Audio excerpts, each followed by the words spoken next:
Hi, welcome back to the shop. Thanks for stopping by. This week we're going to make a little puzzle called the Tower of Hanoi. And you can make these out of whatever you want for wood. You can make them whatever size you like. This is just a piece of scrap pine that I've got, and you see I practiced a little airbrushing on it to see what I was getting for flow out of my gun. Just going to mount it between centers. This is just a 3.5 inch square by about 6 inch long piece of pine. Just going to mount it up between centers.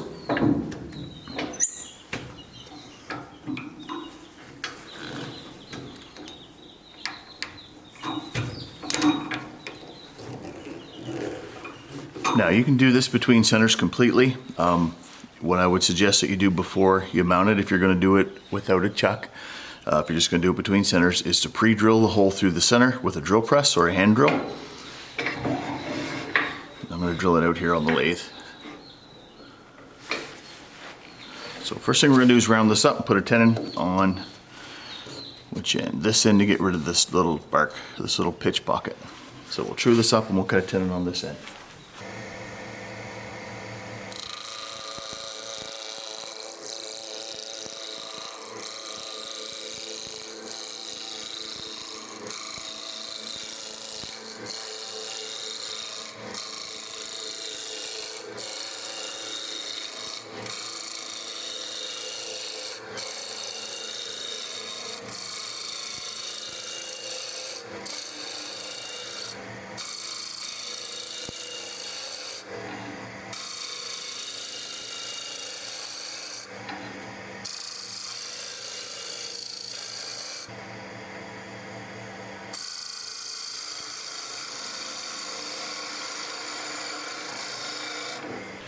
Going to profile my tenon.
All right, see if you get that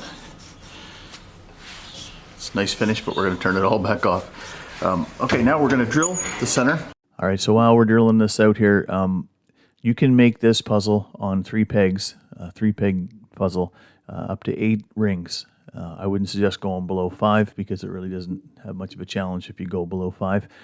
But if you were going to make this on a production basis, you could turn 7 or 8 cylinders, however many discs you wanted, all different diameters. Just make 8 cylinders, each a different diameter that'll stack up like a pyramid, and then you could part them off on the lathe, or you could cut them on your bandsaw or your miter saw, whatever you wanted to do to make things more quick.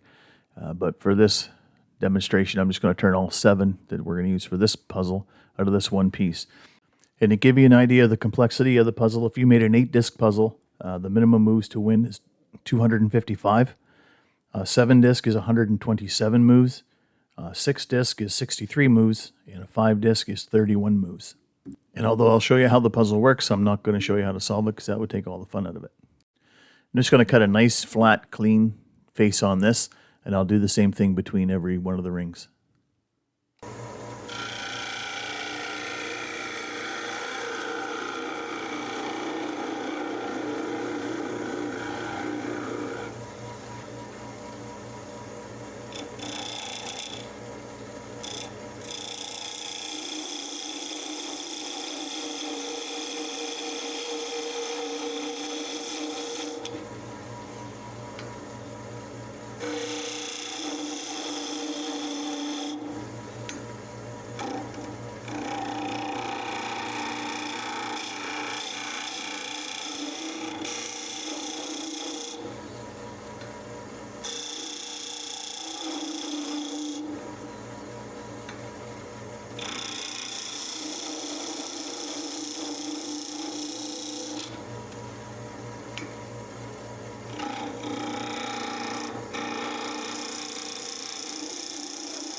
Now I'm just going to go back over this and make them a little bit more different sizes, a little bit more variation in each size. Now, again, for demonstration purposes, this is fine. If I was going to make this particular one to sell, I would have made there more definition between the diameter of each ring. So these ones are, I mean, they're obviously, you can tell that one's bigger than the other, but I would have made them a little bit more difference in diameter on each level. It just makes things a little bit easier for the person doing the puzzle, I guess. And I made them a little extra thick, so or wide, I guess, as you're looking at them in this view, just so that I can sand the back off, because when you part them off with the parting tool, you don't get as clean a cut as you're going to get facing them off with the bowl gouge. Now, when you part these off, you want to part them off as straight to perpendicular to the piece as you can.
All right, so now we have 7 discs, and we got to clean up the inside here a little bit. They're very nicely finished on one side. They're going to need a little sanding on the other side. Now you can put a piece of dowel in here and friction fit these over and turn the face off if you like. So what you would do is just put a dowel that's oversized tight in here, that this fits in on tight, and it'll work like a jam chuck from the inside, and you can just turn the face off like I just did. I'm going to use my sander, so I'm just going to sand the face of these, and then we'll make the next couple parts. Alright, so if you want to save yourself some work, if you drill the inside out to the same size, if you have a Dremel tool with a little sanding drum on it, if you drill that out to the same size, and then it's just a really quick push through to sand these, it's extremely fast. Now we're going to turn some dowels for these, and if you want to crank these things out in a hurry, I drilled a 3/8 hole in this, which is good. Get some 1/4 inch dowel, which is extremely cheap, and you can really speed up your process if you want to make a lot of them. I'm just going to turn mine because I enjoy doing it. Alright, so I rounded this off to this point with the spindle roughing gouge. Didn't realize that the camera was off. But I am going to do this with a scraper because it is a video for beginners and not do it with a skew. Once you've got it round, you can just hold your hands or your fingers lightly on the back side of the piece of wood, just like I'm doing here, and that'll take some of the vibration out of it, which is much easier when you're trying to do a thin piece like this. And the other thing you want to do is you want to work from your tailstock back toward the headstock. Now I only need around 3-inch long pieces of this at a time, so I'm going to make them 3 inches or a little longer, and then I'm going to cut them off and go back and cut another 3-inch section.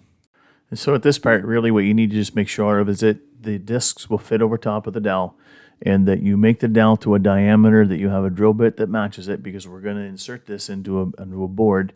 They're going to stand up vertically, and you don't want them to be too slack or too tight. If it's too tight, you can always touch them up a little bit on the sander, and I actually did have to touch one of these up on the sander. But that's really the only parameters that you have to follow here.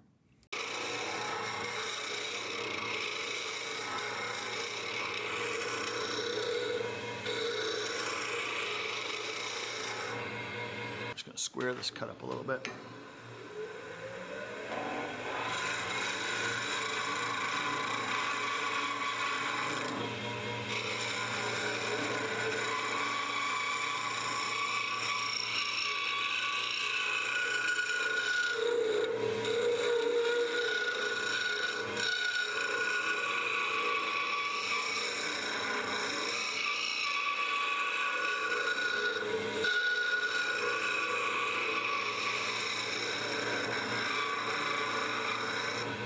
Alright, so we're good here. I'm just going to touch this up with a little bit of sandpaper, and I'm going to cut them off in the lengths that I need, and I'll just keep moving the tailstock in just to take away some vibration.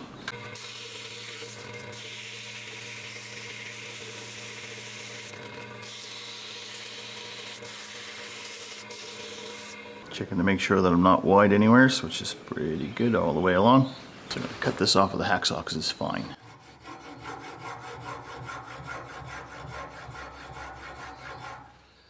So you need to be careful when you're cutting this off, and then you put a score mark at least all the way around before you try and finish cut it all the way, because it could break and crack out on you. All right, so I just sanded this off. You're gonna want to just ease this edge a little bit with some sandpaper, just so that your little discs will slide on and off it easily. Now I'm gonna make 2 more of these. I'll do them off camera, and I'll bring you back when we're putting them in the base.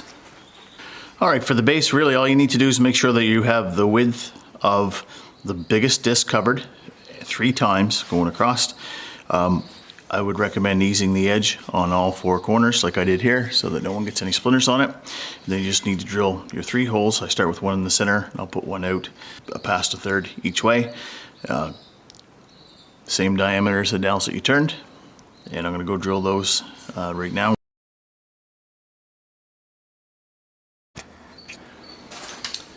Alright, so I got my center point marked, and then depending on the size of the bottom disc, you can gauge how far out you need to put this one. Of course, you measure your board to that before you start. So you just want to have some space all the way around it. The other thing I've done is I set the stop on my drill press so I can't go too deep. Now I'm just going to drill these 3 holes out.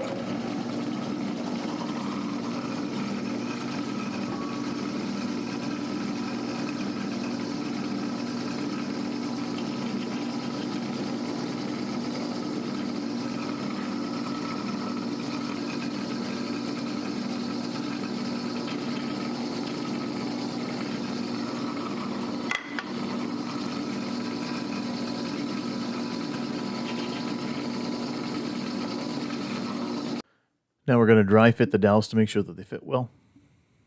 If you did a good job turning them, they'll fit in nicely. And you can see by the bottom of the last dowel I had to take just a tiny bit off with the sander. So I use Starbond medium CA for this and the activator. I put the glue on the end of the dowels, and then I sprayed the hole with the activator and just inserted them. Now it does dampen the hole when you put the activator on it, and it did fade out after a bit. But if you want to avoid that altogether, you can use wood glue from the start. It's a very small job to take that little stain off.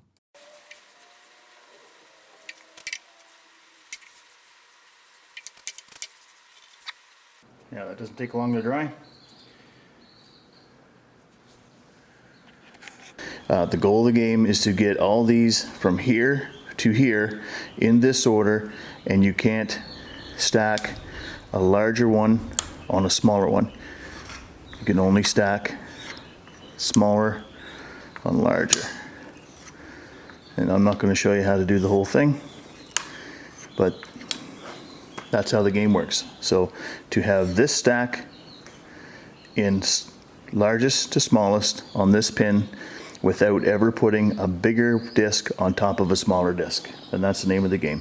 So this is really quick and easy. It's a great beginner project because there's a very low degree of precision in this. As long as your dowels fit in nice and tight and your discs work on top of this.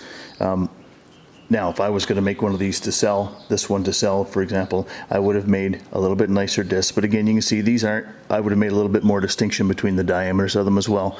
But I would have made them all of hardwood, not this pine. But they don't need to be precise. It's just a game. This is a great craft sale item, and another place that these things sell well is in restaurants. You can make a much smaller version because none of this needs to be this big. It can be smaller than this. And they have them on their tables for people to pass time while they're waiting for their orders. So you see them in things like this, get little puzzles and things like this in lots of places. So yeah, and you can make them as fancy as you like to, or as rudimentary as you like to. Again, this is a very crude one, just for demonstration purposes. So hopefully you have some success with this one. And if you're still with me, thanks for sticking around. I really appreciate it. And we'll see you next time.